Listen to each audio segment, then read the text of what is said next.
Welcome to Into the Words, a podcast from the Highlights Foundation Retreat Center. Today on the patio is our dear friend, Alex Villansante. Welcome, Alex. Thank you, George, for having me. I'm so excited to be here. So we're so lucky to have you here at summer camp, our week-long mentorship. Tell me a little bit about your summer camp experience. So I was lucky enough to come to summer camp last summer, and I had never been to camp as a kid, so I didn't know what to expect. And I was definitely a little apprehensive because I'd be spending so much time with people I didn't know. I'd have a mentor who I greatly admired, Anne-Marie McElmore, but didn't know. And even though I had been to workshops and unworkshops at Highlights before, I felt like this was really going to be momentous. And it turned out that it really was, because the friendships that I made that summer, the connections that I made, the people I met, and the things that I learned, I don't think I could have had those experiences anywhere else. I'm so glad to hear that. And that was last summer? Yeah, it was 2018. Yeah. Okay. I was working on my second book, which is coming out from Putnam in 2021. And nothing concentrates the mind like Highlights does. And so fast forward a year and you're back as our special guest, and I believe you're doing a little speaking this afternoon? I am. So I'm doing a session that I'm calling AMA, Ask Me Anything, because I feel like as a newly debuted author, there are so many things that I didn't know about the process of being published and that I have fresh in my mind and I can really speak to. And I think that there is a little bit of a veil drawn over the process of publishing. Not sure what the reason is. There's probably a lot of reasons, but there's a lot that people just don't know about what it's like. Coupled with the fact that before it was published and before my book sold to Putnam in 2017, I'd been trying to get published for 10 years. So it's been it was a long journey. So your session, you're hoping to talk about, okay, I've got the contract, now what? Yeah, for sure. Well, I definitely, the first thing I want to do is read who comes to the session and see where they are and meet them where they are. So if somebody is really just starting, they absolutely can ask about what are some tips on how to keep going with your writing, because it can get frustrating and we can get stymied, and, what are some... I feel like with my experience, I've gone through writer's block, revision block, query block. I've been through it all, and I can meet the session attendees where they are. But in addition to that, I do feel that there are people who are agented, who are on the cusp of that journey into publishing, and it's kind of gets a little foggy. Like, what happens? What do you need to look out for? And what are some of the things that are actually joys about the process? And how did you navigate those? Can you Google it? You can't actually Google it. I tried. So I remember when I was first on submission for one of my books, which ultimately didn't sell, I didn't understand what the submission process was. And your agent will tell you, but it's telling you I do X, Y, and Z is not the same as understanding what the process is, and sort of just you're in this space where you don't have a lot of control. You have the control of you wrote the best book you could, and that is great. After that, it is really in the hands of other people. And I remember Googling submission and then getting some very weird responses.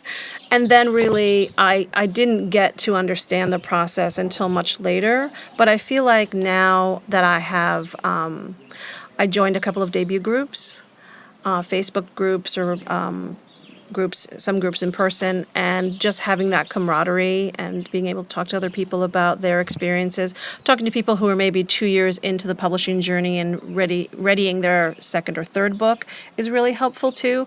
At every step of the journey, there are new things to learn. And also at every step of the journey, there are new things to relearn, which is why I love coming to Highlights, because even being a published author, yay, I can say that now. Yes. I sat in on Tiffany Jackson's session yesterday, and it sort of changed where I was writing and really affected me, and again realized, that power is amazing. So was there one specific thing that stuck out from Tiffany's talk, or was it the whole structure of it? Well, it was the whole. What was she speaking about? So she was speaking about plotting like film. And I'd heard that before, and I'd read screenwriting how-to books to try to understand the three acts of a story, of either a movie or a book. But she really broke it down into, take your favorite movie, take a movie like that everybody has seen, like with The Wizard of Oz, and you can see the beginning, the inciting incident, the midpoint, and she just mapped it out. And I realized that even though this was information that I'd heard before, she was able to break it down in such a way that I was just immediately understood not only it, but how it related to my work in progress. And I think that that's one of the, I know I keep saying this, but it's one of the great things about Highlights, because you come up here and you keep learning. It never stops. Okay, so let's shift gears a little bit. Okay. You've been alluding to your debut book. Tell me about your book. What is it called? So my debut book is called The Grief Keeper, and it's a young adult contemporary. It's about two sisters from El Salvador who flee the violence in their own country, and they come to the United States, where they are immediately caught by ICE, by immigration. But they are given a choice. The older sister the choice is either immediate deportation, or the older sister, Marisol, can agree to participate in a clinical trial for a device that transfers grief from one person to another. So she agrees to be in this clinical trial and be this test subject of someone who takes on the grief of another person.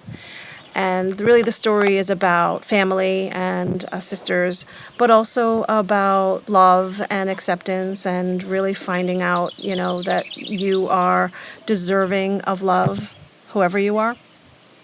That's beautiful. Thank you. Okay, and what's coming next? I can't say what's coming next because it hasn't been announced yet. Great. So you have a next. I do. There will be another book coming out in 2021. Again with siblings, again with families, and all the fun stuff that I love to write about. And I've pretty consistently written about people like myself, Latinos in this country, and all of the joys and struggles that we experience. So more of that. And where are you in the process with this next book?